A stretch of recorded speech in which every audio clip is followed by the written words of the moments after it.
At the top of the 199 steps in the coastal town of Whitby, you can see this extremely ornate stone pillar. This is actually a reminder of a miraculous story involving the first poem ever written in the English language, which took place on this very site here. Whitby's most famous export in the world of literature is Dracula, which is very much embraced locally, but 12 centuries before Dracula was released, an even more important piece of literature that everyone in this country should know of was produced here.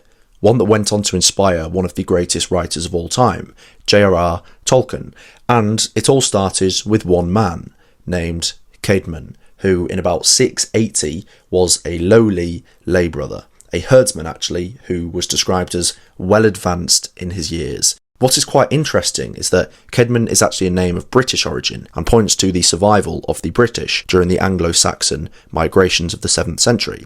But he was completely illiterate and had no real artistic skill, which was an issue. It was an issue because he lived in a great monastery here named Strenashalch. That monastery is now beneath the ground here on the cliffs, beneath the stone pillar and the church, and also the ruins of Whitby Abbey. It's important you understand this. The abbey that you see in this video is not the one I'm talking about. This was Norman, dates the 13th century. The Anglo-Saxon monastery that I'm talking about, Strenashalch Monastery, lay beneath. That name, by the way, is of course Old English. I may have pronounced that a little wrong, but please forgive me. And it was only when the Vikings came that this place became Whitby. The BY prefix is very common in ex-Viking occupied areas, not just in England. Anyway, this Caedmon was a resident of this great monastery here who cared for the animals. So why was it an issue that he had no real artistic ability? Well, after the evening feasts, harps would be passed around and people would take it in turns to sing. In fact, it was demanded of you that you sing. But sources made it very clear that Caedmon lacked the knowledge of not only how to use a harp, but also how to compose the lyrics to songs.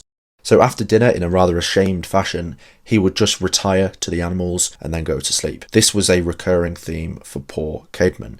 Until one night, after retiring to his animals, he fell asleep in the hay, and he had a dream.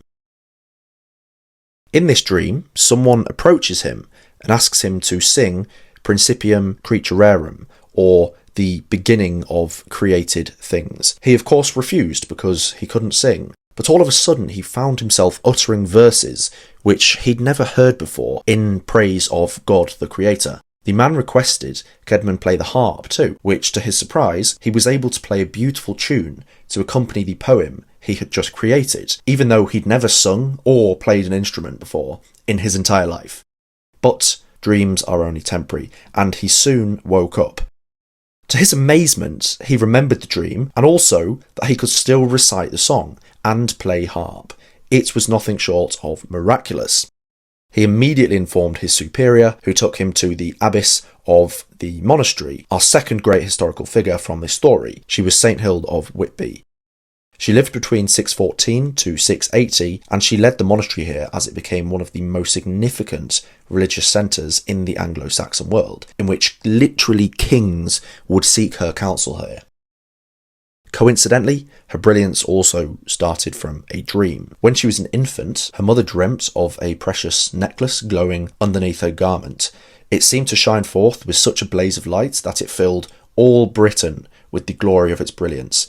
The necklace represented Hilda and the light that she brought, but upon hearing Caedmon's recital of the hymn, she immediately declared it an act of God. This became known as Caedmon's hymn, the first ever English poem, the first English sacred verse.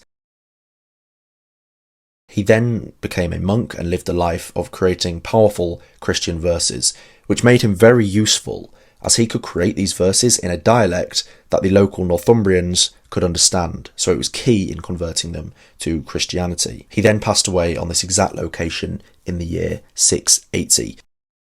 Now, you may be asking how we know all this. Well, just 50 years after Caedmon's life, Bede existed, known as the father of English history. He's one of the most important people in our country's history, and in my opinion, he does not get talked about anywhere enough.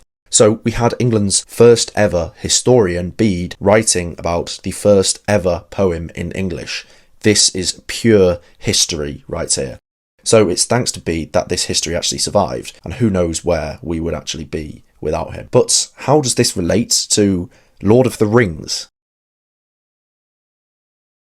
So as we know, Tolkien is one of the greatest writers to have ever graced the earth, let alone Britain, and he was an Anglo-Saxon scholar. And we can clearly see this is what he took inspiration from in Lord of the Rings. I think the vast majority of my audience will be aware of the Lord of the Rings story, Tolkien's most famous piece, so you'll be aware of Middle-earth, the main continent of the franchise. Now, you may think he called it Middle-earth for whatever reason, maybe because he was raised in the Midlands of England, but the actual truth is that it was an Anglo-Saxon concept, which is spoken about in Caedmon's hymn, the very first English poem that I've talked about. So the story of today's video may seem so far back in history that it's incomprehensible. But if you're a fan of Lord of the Rings and modern culture, know that it would not exist without the likes of Caedmon.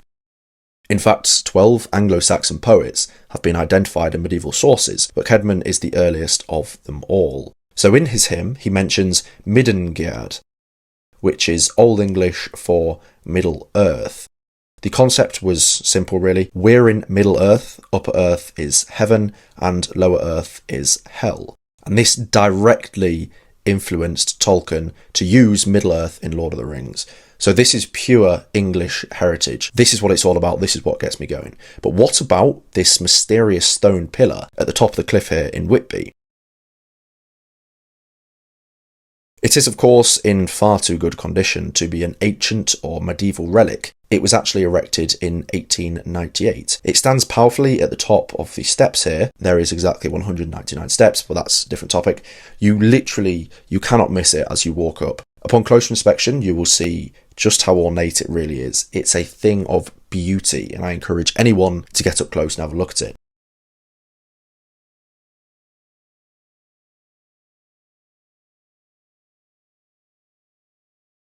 You can actually find an inscription stating, "To the glory of God and in memory of Caedmon, father of English sacred song, fell asleep hard by AD 680. Now, some of you may be thinking, that sounds like quite a unique way to describe someone passing away, that they fell asleep very hard, but this isn't what it means. It's actually a bit of a homage.